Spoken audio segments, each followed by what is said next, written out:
I went in, and I bent down, and I petted him, and all of a sudden, you heard this, like that. So the trainer says, get up very slowly and back up. So the tiger did. He slowly got up and backed out.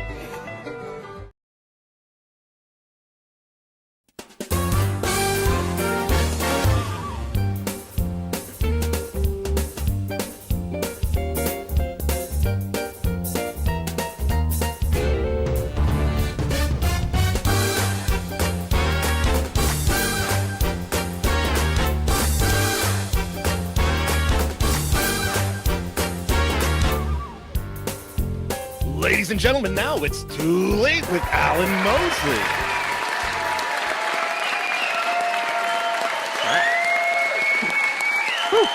All right. Guys, welcome back for another episode of It's Too Late. I am your host, Alan Mosley, joined as always by the #1 producer in late night. It's Dave Willimowski. Dave! Dave, how you doing, buddy? Doing all right, all things considered. Yeah? Yeah. I feel like about every other week you forget that you're the cameraman. I never know when to, like, I don't know if I should leave like a little pause there and then pop up or. Well, the crowd is cheering your appearance on the program, so you should, you know. No, I like to let it stew for a minute, you know. They only clap for like 3 or 4 seconds. Yeah, Kind of that have to. makes Yeah. There's the big Gotta be red careful. blinking sign. Time. Yeah, Yeah. come out. We've been good on time Yeah, though. that. We've been good on time for a while. I think we've been doing pretty good. Yeah. Looking snazzy, says chat. I'm assuming they're talking to you. Look at you. Oh, yeah. Yeah, I wear a like jacket. It's chilly. You say it's hot there. It's chilly here. Tomorrow. It's chilly there. We're gonna have a record high tomorrow. What are you talking about? Crazy. It's gonna be Yeah, in it's the gotta be upper in the 80s tomorrow. Yeah, isn't that That's wild? gross. It's crazy. I don't know if this is how weather works. I'm not a meteorologist, but my belief is that if it's normally like 63 here, but it's 87, then that means, and that's that's like what like 24 degrees, right? So that means when you guys are here for the event and it would normally be like 80 degrees, it's going to be 104. I don't like that kind of math. But let's tell people about the event. It's the 8th annual It's Too Late live show coming to you Saturday, May 16th at the Riverbend Ranch and Retreat. It's going to be 104 degrees, but there's a lake. There's a lake. Yeah, there's a lake. There's a lake. Just hop in. Yeah. You don't have to It's got die. a creek. Got some woods. You can go for a walk. Have some It looks like some heaven. shade. Oh, it is. I tell you what, we look at this picture each week when we talk about the event. And I mean this when I say this. My dream is not just to get rich and then figure out stupid ways to spend the money. My dream would be to buy a piece of property like that. And there's that whole row of homes, that are built there that we're going to be staying in. We're going to be, a bunch of us are going to be staying on the property. If you didn't already get your place, then I guess you're going to be staying out in the woods somewhere. We're going to be right there on the strip. But this is what we would do. If we got to be like bajillionaires, Dave, you and me, we would buy this property and we would extend that row of houses all the way around the lake. And then we would just have everybody come on. This is it. We've made it. We're going to build Ancapistan right there. Start there, yeah. Just that. Yeah, exactly. That whole little paradise of our own. Now, of course, I'll be in charge. So that's something you're going to have to weigh.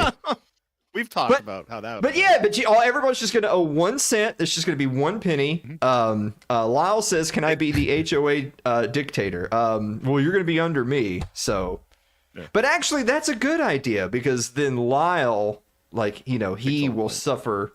Yeah. Yeah. All your questions and comments will be directed to the HOA dictator. Like the press secretary. Yeah. Could you imagine? Lyle has to get up there every morning while y'all are making coffee and stuff and talk about, this is what's going on today. It's just everybody. Yeah. Here's Alan's whim for today. Yeah. Alan woke up today and decided we're all going rafting. So get your trunks. We're going rafting.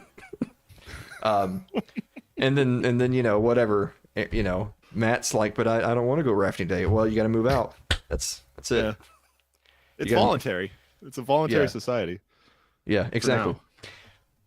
For now. But I want to make sure we take a moment to tell everybody a very special announcement. You might remember that a few years back, every year we've done some kind of quirky little fundraiser. Sometimes, maybe we'd eat a little something or drink a little something, or maybe me and Dave would play a game or something. And the idea is that we would raise money to help pay for the event. And a few years ago was the legendary Peepsy show, where I got a couple of cases of Pepsi Peeps. Did you ever actually have any of the Pepsi Peeps, Dave? Did you ever try it? I still have one up on the shelf too, but yeah, I did drink one. Okay, yeah, you should get that out of your house. That's bad. That's bad news. Yeah, you're just breathing it in at this point. It's legit. I'm not joking you now. That is the worst thing I've ever drank in my life. Especially at that amount. So the challenge then is that for every donation of $20 or more, or people could donate whatever, it would hit $20. I would chug another can of Pepsi Peeps. They called it Pepsi Peeps. I called it Peepsy because that should have been what they called it. Like, to me, it's so obvious. Yeah, it was a huge missed opportunity. And I think I ended up getting to something like 16 drinks.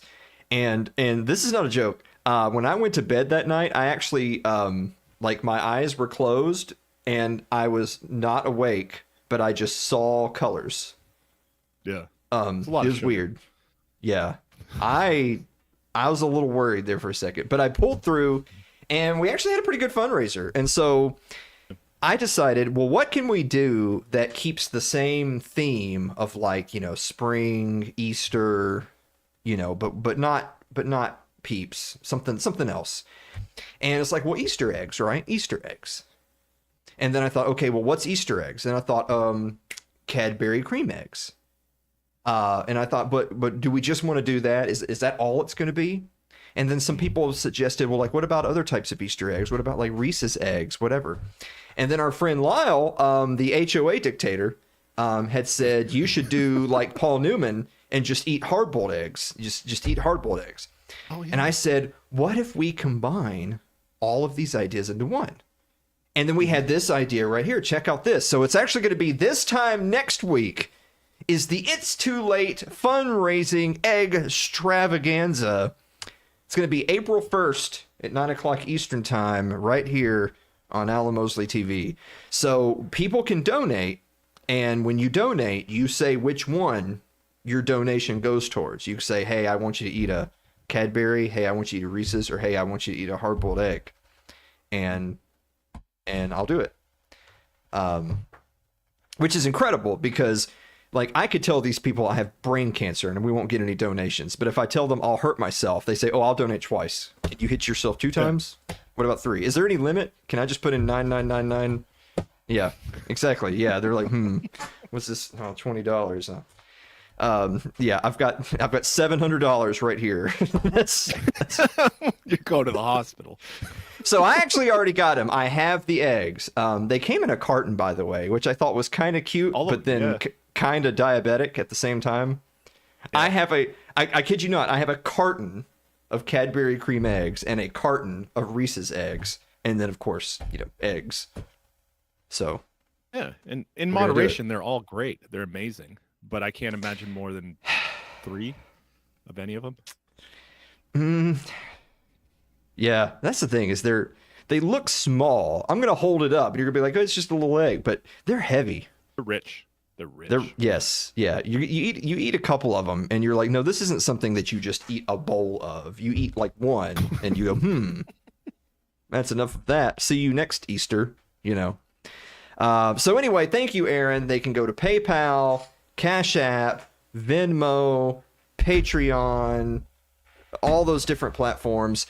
We'll actually just tell people you can go ahead and start now. If you decide anytime starting right this minute through next week, if you donate at any of those platforms, make sure you put in there which egg you want. Like, this is going towards the whatever. I want this egg.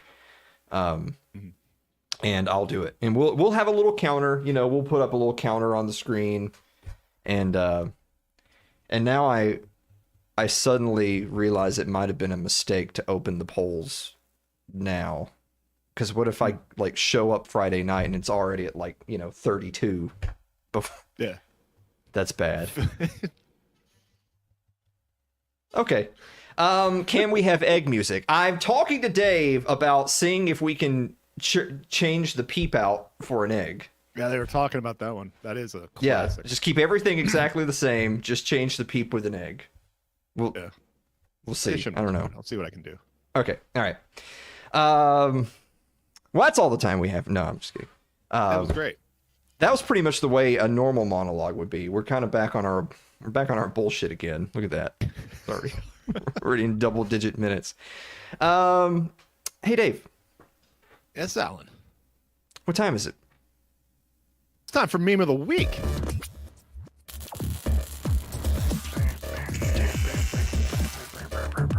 Oh. Sorry, the band's breaking up.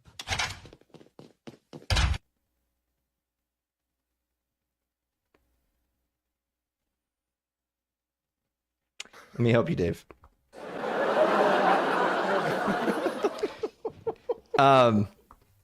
It's because they're Jewish. In case you guys didn't catch the thing. But we do have a bonus meme. Check out the bonus meme. Temple Judea, how can I help you? Hello, I'd like to become Jewish. Who would be in charge of that?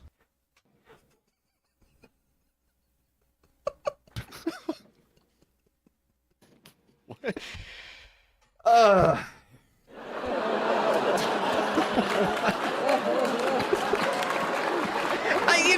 Look, we're not gonna let them off for even a single week. Like, till you guys get out of Palestine, this is what you have to look forward to. So, there you go. But we do have, for the second week in a row, I can't believe it, we do have some viewer mail. Check out the viewer mail. Oh. It's time for that part of the show where Alan answers viewer mail questions, and for audience members haven't actually been. It's just it's a whole thing. Remember when I gave out an Amazon gift card for the first person who read the whole thing, and then it was just you? Yeah, I remember that. Yes. It's ridiculous. I got to start putting fine print on these promotions. Lauderio writes, Dear Alan and Dave, what is the most awkward thing you've had to deal with at work? Dave, had something awkward happen at work? I'm sure there's a few. I've been there a long time. Mm-hmm. Oh yeah, a guy died. That was. Ugh. Well, that's awkward. Yeah. Yeah. Super. I had to go home. Oh, they sent you home. How? Yeah, they Jesus. sent everybody home. Well, did they at least let you, like, clock in, or? I mean, I don't think they paid. I don't know. I don't remember. It was a long time ago. Yeah. Yeah. That's the difference between, like, school and work, right? Like, if this were school, you just get an automatic A in class, but this is work, so you got to go home without pay. This is ridiculous. They didn't train me for this. Most awkward thing at work. I remember back before I owned my printing business, I actually worked at a copy shop. And the only reason I was there is that I was basically doing, like, market research, we'll call it. I was like, I'm just going to learn all the stuff they do. And this is a true story. Yeah. I printed all their books. Like, I took all their stuff. I took their pricing guide and inventory and clients and everything, and then I left with it. But anyway, I mean, like, not right away, like, not in a day or a week. I was there for, like, added some value. Yeah, I was a good employee. So this guy comes in, and typical story of, he just thinks, oh, well, I'm just gonna slap this on the counter and be like, well, I'll let you work on that. I'm gonna walk around the store. I'll be back. And I was like, well, I mean, that's fine, but when you walk back here, it won't be done yet, because, like, there's a bunch of people in line ahead of this dude, Like, even just because there's not people standing physically in line, which, by the way, he wasn't going to stand physically in line. He literally said he was going to walk around and come back. I was like, dude, there's like 17 orders ahead of yours. You know what I mean? Like, have you ever been to a restaurant and you sit down and then you feel like it's been a long wait and you see other people come in and sit down? And then, like, you see one of them have their food brought out and you're like, whoa, wait a minute. Whoa, what happened here? What happened to me? So it was kind of one of those types of deals. And this guy got really mad. And I actually had an assistant manager who, ironically, his name was also Alan. And he actually came back around behind the counter and he started picking up people's, like, work orders and slapping them on the counter. Like, this job's ahead of you, and this job's ahead of you, and this job's ahead of you, and this job's ahead of you. He's like, I can keep going. And I was like, damn, he's really laying into this guy. And so I felt like I didn't have anything to contribute because, he was, like, telling him off. So instead, I just looked at him like I was going to kick his ass. I just gave him the stink eye. And then he actually got more mad at me than the guy telling him off. And I was like, damn, was my stink eye that good? He actually thinks I'm going to jump. So now I feel compelled. I guess I should jump over the counter and beat the shit out of him. Like, I can't, my word's my bond, right? Like, so, anyway, he got super mad and went into the parking lot and started, like, calling people, like, we're going to get you in trouble. And we're like, dude, Like I've already stolen everything from this office. What are you gonna do to me? Like my business opens next week. Visit me there. You know. It was Office Max. We took all their shit, dude. It was so. Anyway, that was a fun ride. Aaron Kentner writes, "Dear Alan and Dave, how do you ground yourself when things seem to be spiraling in a particular sector of your life?" Wait, Dave, how do you keep yourself grounded when things are getting a little out of hand? Well, actually, Mitch in the comments asked like what happened to the guy, because people die naturally all the time. The guy got trapped in a machine. That made it more awkward. But it's super awkward because we're on another question and you just decided to sidetrack the program.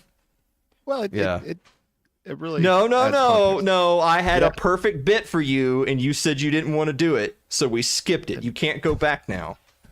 You guys, I had Dave a perfect bit and he was like, yeah, wouldn't do it. I'm not saying that. Whatever. In the after party, guys, in the after party, I'll tell you. So anyway, all right, Dave.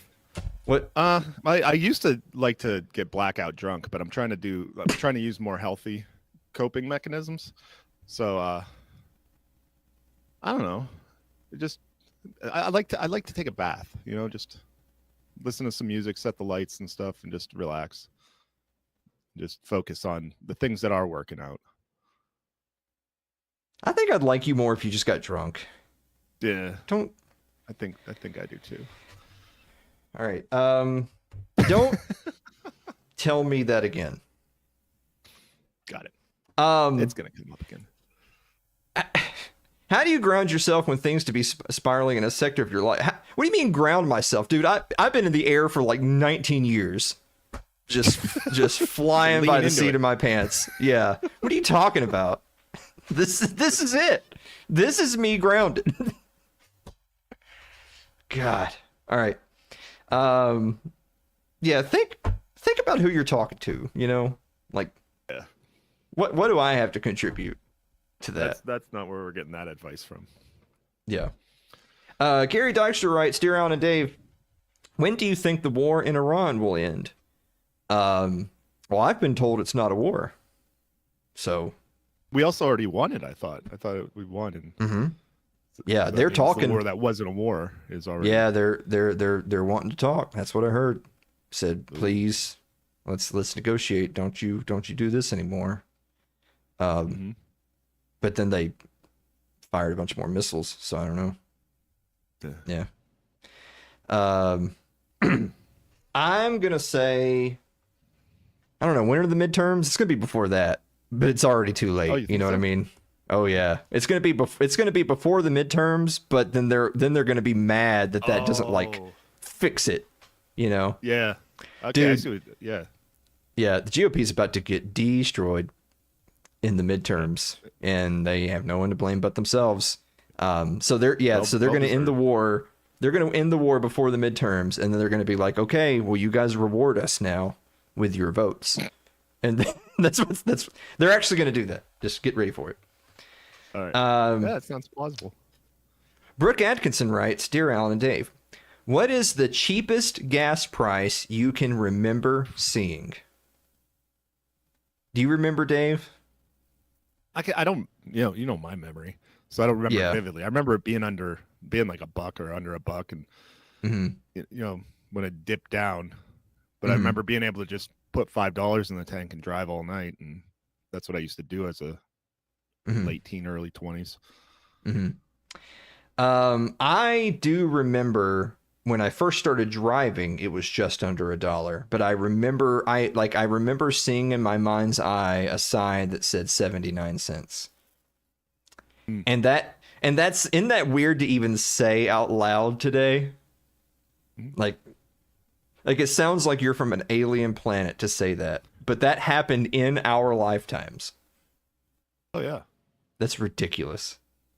Now it's 4. It's 4 here. Yeah, it's not 4 here, but it's definitely a lot higher than it used to be because of Operation Epstein Fury. He's still getting us. And finally this evening, Mary Lynn Wilomowski writes, Oh. Dear Alan and Dave, have you ever vandalized property? I believe Mary is trying to get you to confess to a crime live on air. I really couldn't think of anything. Then I'm like, oh, like when you were a kid, you might have scratched into a desk or something like that. But it did remind me, we used to go adventuring back in our woods behind our house growing up. And we found this, it was like a warehouse, like in the middle of the woods. Well, we thought it was in the middle of the woods. It was just like maybe 50 yards from the highway. But it was just abandoned, like roofs caving in and stuff like that. So there's a bunch of glass in there. We broke some glass. We actually started building a clubhouse inside one of the rooms, which I guess counts as vandalism, but kind of an improvement. But yeah, we broke some glass. That would count. So your strategy is to argue, but officer, I think it looks better this way. Yeah. Look at what we've done. We're claiming squatters' rights. Wow. Well, Mary, mission accomplished. Dave did it. He admitted to to whatever that was he did. I don't think I've ever vandalized property. I've told the story before about when I set off bombs in the girls' dorm at Maryville College, but that wasn't vandalizing anything. That was just more, terror. It's more of a terrorist thing. Yeah. And this was not long after 9/11. They were a little bit yikes about it. Oh yeah. Yeah. So it's a good thing. It's a good thing nothing ever came of that. Anyway, I left that school not long after that. So, I think everybody had a good time. Yeah. Everyone was good sport about it. About it now. Yeah. Yeah. That's what they're doing. Okay. Well, on that note, I wrote another article, believe it or not. Oh. But it didn't. I think it's coming out tomorrow, and so I don't have the link to share with you. But I mean, I'll share it tomorrow. And my idea for the article was, of course, last week we talked a lot about Lindsey Graham, and I swear to Christ, I'm not going to talk about him anymore after tonight. I can't, unless he dies. Then it'll be like, yes. Oh. Then we'll talk about him. It's so much. Oh man, that's going to be such a legendary episode if he croaks. On a totally random side note, a friend of mine messaged me right before we started the show and said apparently Dennis Prager fell and now he's paralyzed or something. And I was like, oh no. This is this is amazing. He's, instead of just being dead, he's going to live the rest of his life in agony. This is like Christmas. I can't believe it. I'm so excited. Maybe that'll happen to Lindsey Graham. Maybe he'll just take a fall and just be paralyzed and then just be in agony until he gives up. If you think about it, it's like a preview of what his eternity will be like. Yeah. So. Yeah, a little warm up, a little pregame. Mm-hmm. So anyway, I don't know why that came up, but that's all right. Screw Dennis Prager. And so, we've talked about Thomas Massey. We've talked about Lindsey Graham. The midterms are coming up, a few months down the road, but it's primary season. We're just a couple of months away from primary season. And it's really important to, if you're a politically active individual, it's really important to get involved in primary season, because you can't sit there and bitch when it's like a Lindsey Graham versus leftist McPedophile as the other option, which he's righty McPedophile, so that's kind of weird. But and when you're like, oh man, we don't have any other choices, it's like, well, there were other choices, but you didn't show up to the primary, so now he's back on the ballot, you see. So just throwing that out there. And so my idea is because we've also talked about kind of the difference, like everything was MAGA, everything Trump was MAGA, but then it kind of morphed into America first. The purpose of these policies is to promote America first. But now that we see that the Trump administration is very decidedly not America first, and he's going around telling everyone, I decide what MAGA is. It's like, well, okay, that's fine. We'll play that game. If you decide what MAGA is, then we have to understand that there's a difference between MAGA and America first. So down with MAGA. They're all pedophiles, but America first is something worth defending. And so I wanted to write about the 2 midterm elections for the soul of America first. Which, by the way, political slogans are cheap, by the way. Running an empire is not cheap. We're like $39 trillion in debt. So it's not very cheap. But it's about priorities, right? Like we're talking about the House and Senate here. This is Congress. So, you know, what does Congress do? You know, we got to decide how much debt are we going to have? How many wars are we going to get into? And the really what it comes down to, because Congress so often punts their responsibilities to the executive branch, that it's basically just being treated like a prop rather than one of the checks and balances of the federal government. So with that said, I want to skip down to say basically there's 2 races that show this fork in the road. On the one hand, in northern Kentucky, of course, you have Representative Thomas Massie, his midterm coming up. He's fighting a primary that's become sort of a national vendetta project from President Trump. And of course, in South Carolina, you have Senator Lindsey Graham. He kind of looks piggish there, I'd say. You see it? Little unky. Oh, yeah. Yeah. A little angry pig. Lindsey Graham is seeking his 5th term in the Senate, which is a 6-year term, by the way. That's ridiculous. That's ridiculous. If we could just take Lindsey Graham and just and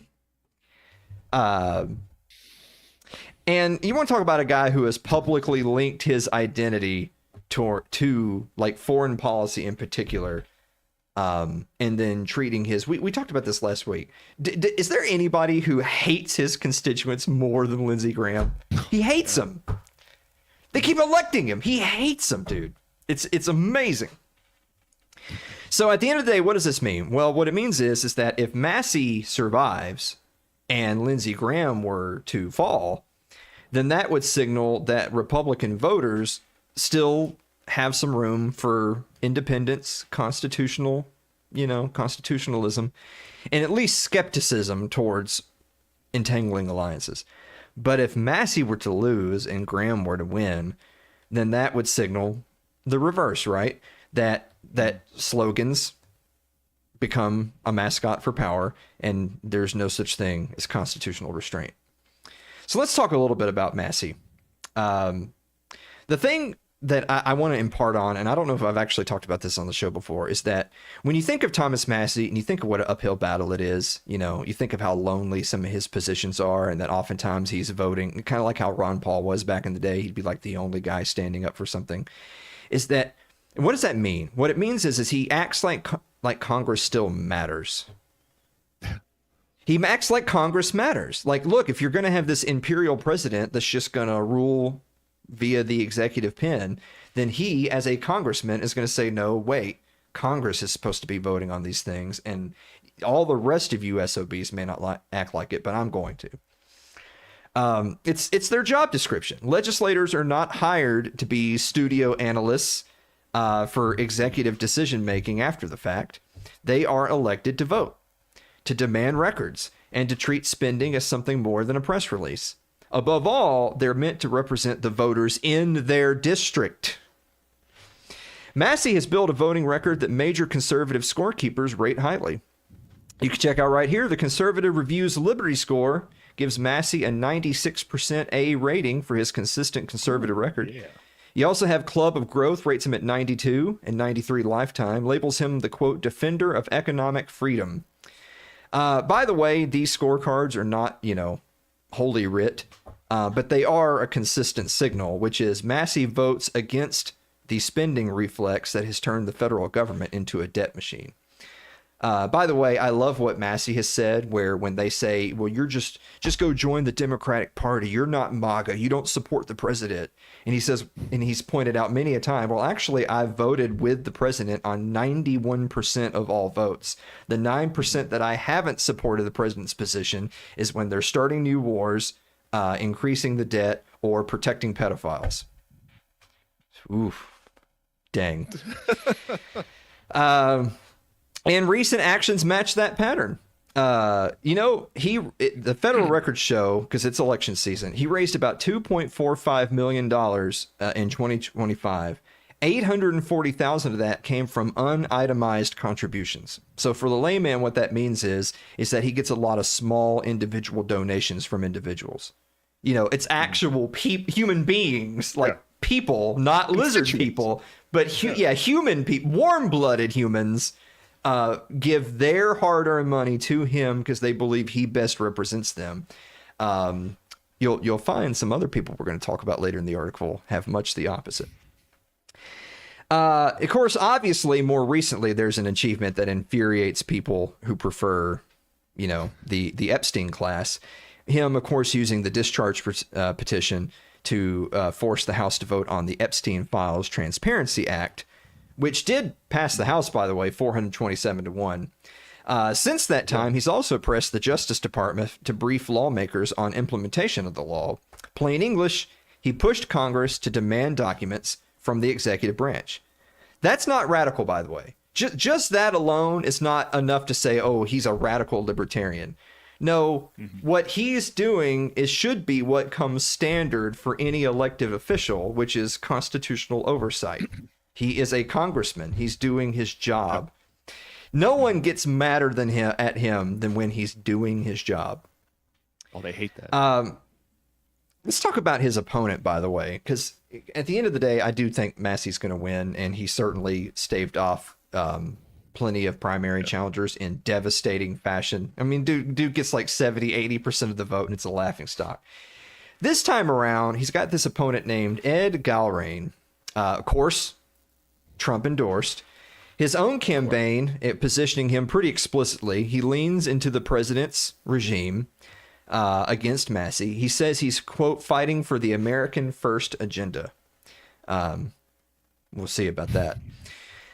Reuters reports that Trump endorsed Galrain as Massey continued pressing for release of the files related to Jeffrey Epstein. And Massey, of course, criticized the administration's handling of that case. Trump has crusaded against Massey and predicted that he would be remembered as, quote, the worst Republican congressman in history. Yes, Thomas Massey is the worst Republican congressman in history, not Tom Cotton, Ted Cruz, John McCain, Lindsey Graham. No, none of those people. It's Thomas Massey. Jesus. But here's the most important thing about this Galrain guy. It's not his biography in his little bumper sticker slogans. By March 11th, so what was that? A couple weeks ago, outside groups, not individual donors, outside groups had already spent more than $5 million aiming to unseat Massey in just the May primary. A super PAC linked to the Republican Jewish Coalition directed more than $2.8 million further in the contest since February, with another group known as MAGA KY Kentucky spending another $2.7 million this cycle. What does that come out to? Just under $10 million to Thomas Massey's like $2.5 million. All of that coming from these special interest organizations. I'm being really good. I'm not going to say any words that are going to get us deplatformed. Doing great. Thank you. That's what the memes are for. So what is the glue holding that coalition together?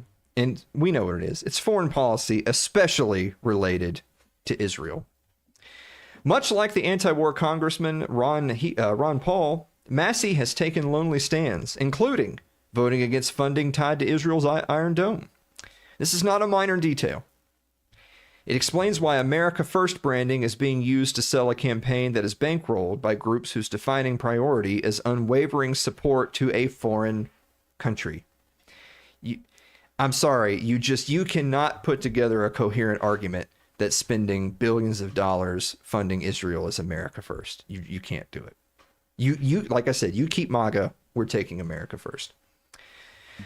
Long before the current burst of spending, reports showed that pro-Israel mega donors were flowing money towards anti-Massey efforts.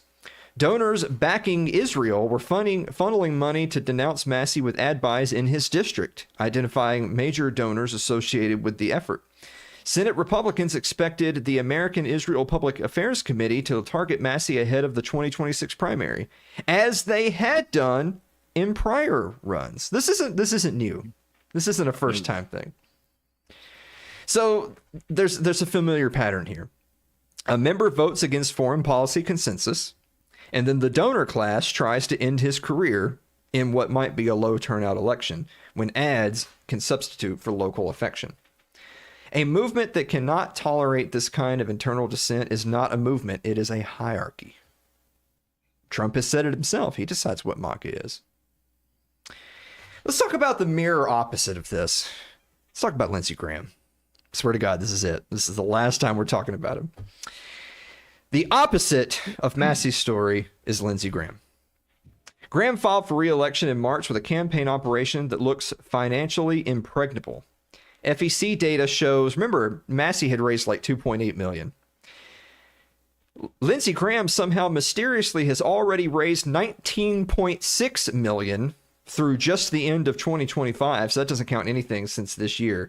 He still has $13.4 million more cash on hand to spend on his campaign.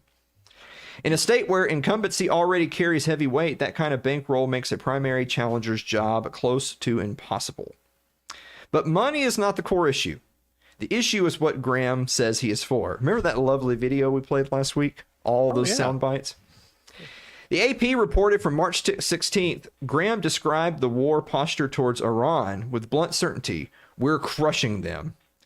He was also quoted making Israel-centered arguments in which he said Iran would, quote, kill all the Jews and we're next.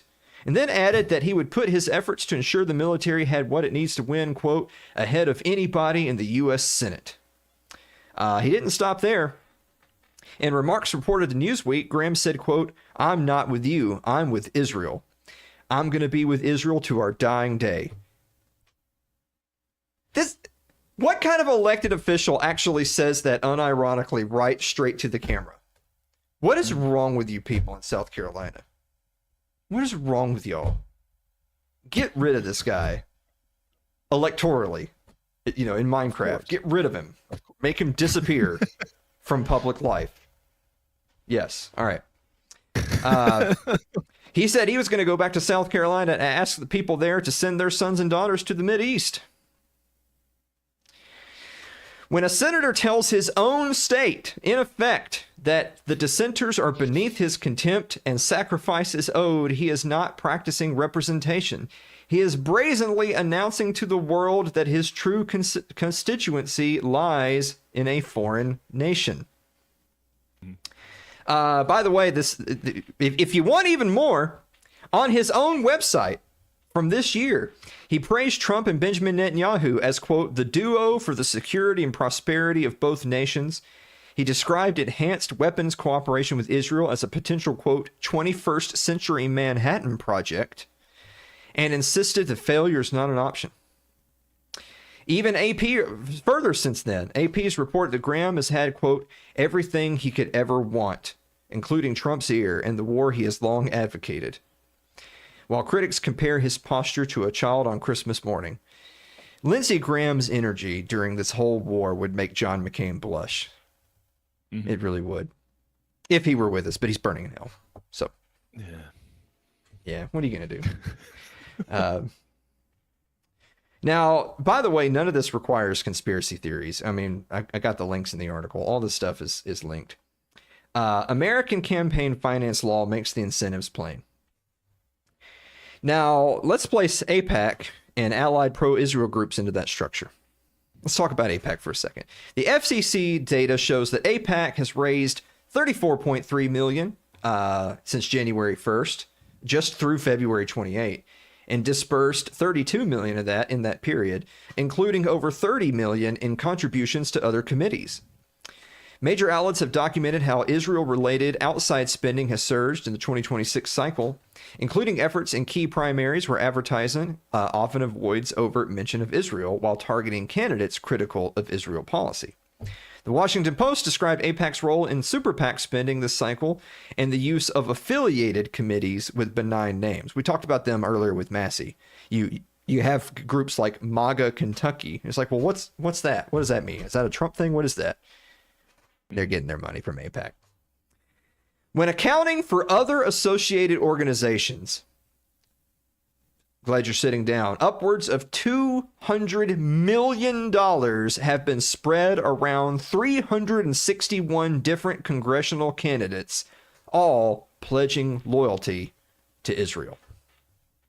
How can that possibly be allowed?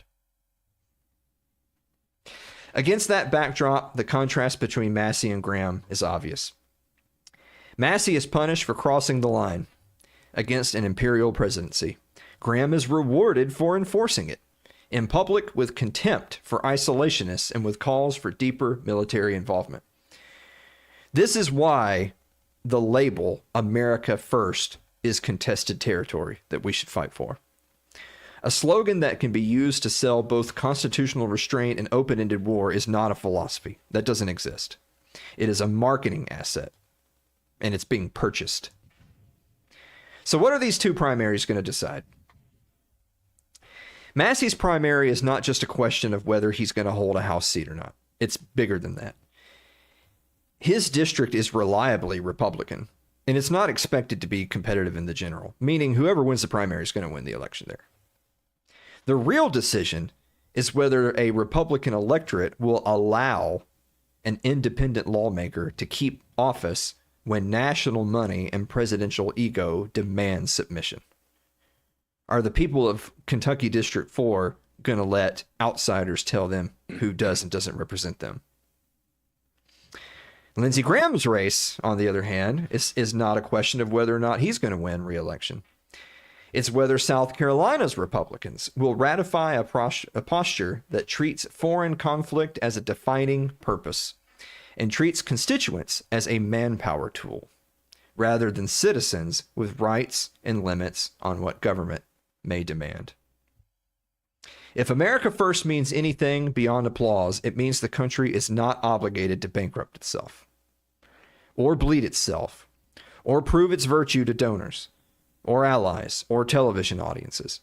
It means wars are debated and authorized by Congress, and that military force is not a lifestyle. It means elected officials remember that ally is not a synonym for master, and that patriotism is not measured by willingness to sign blank checks. That is why these two primaries matter as a pair. One man is being targeted for saying no, the other is being rewarded for never saying no, and for mocking those who do. A party can choose restraint, or it can choose its own appetite. It cannot choose both and keep its soul.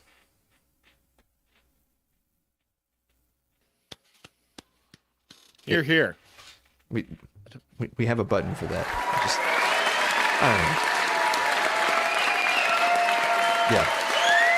All right. Look at us. Look how good on time we are. I can't believe it. Look at us. It only took us 4.5 years. Yeah, good. To Got get to this dialed in point. now. Commercial break. Might as well. Don't want to ruin it now. Guys, we're going to be back to wrap up the show right after this commercial break.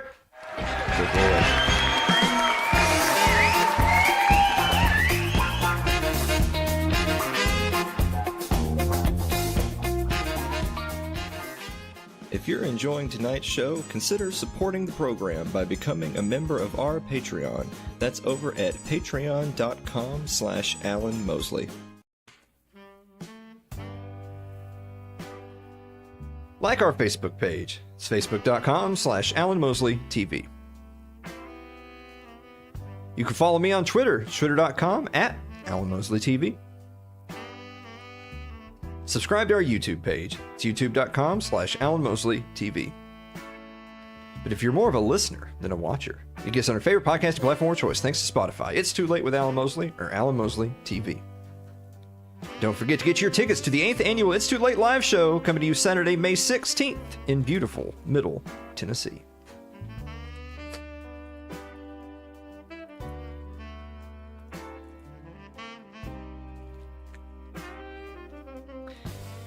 You will soon receive I think this is a typo. They can't even. Well, they're Asian. It's whatever. You will soon receive an unusual gift freely given. Accept it.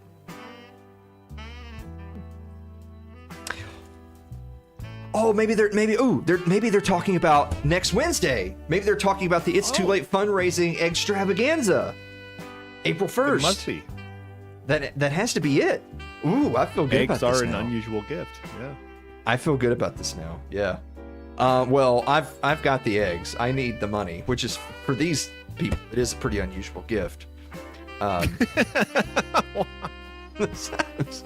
just kidding, you guys.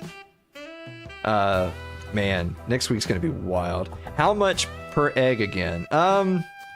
We're gonna have to talk about that. I'm probably leaning towards the same dollar amount we did last year, which is 20, because you think that's a lot for an egg. By the time I eat the third or fourth egg, I'm already going to be in diabetic shock, and y'all are going to be like calling 911 trying to figure out what my address is. So, paramedics will be on $20 ain't, it's nothing. Yeah, exactly. That's just a gallon of gas. Cup of coffee. Yeah. Dave, do you have a final thought? I don't know, man. Time flies when you're having fun, and tonight went quick. This was a good time. Yeah. I like. Yeah. Squeezed a little more in. Mm-hmm. Had a little bit of fun, a little bit of serious. Mm-hmm. Good Boy, time. if I had a nickel. Mm-hmm. Squeeze a little more in. A little fun, a little serious. But, Yeah. Just relax. Don't fight it.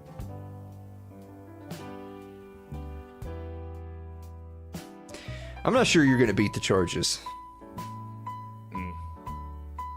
Gotta catch.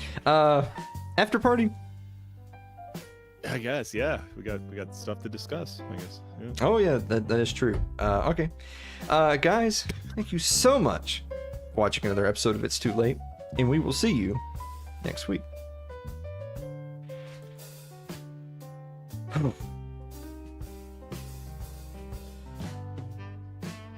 Well, Gary will let us know. All right, and will everybody stick around? Gary's got something for us to talk about. So.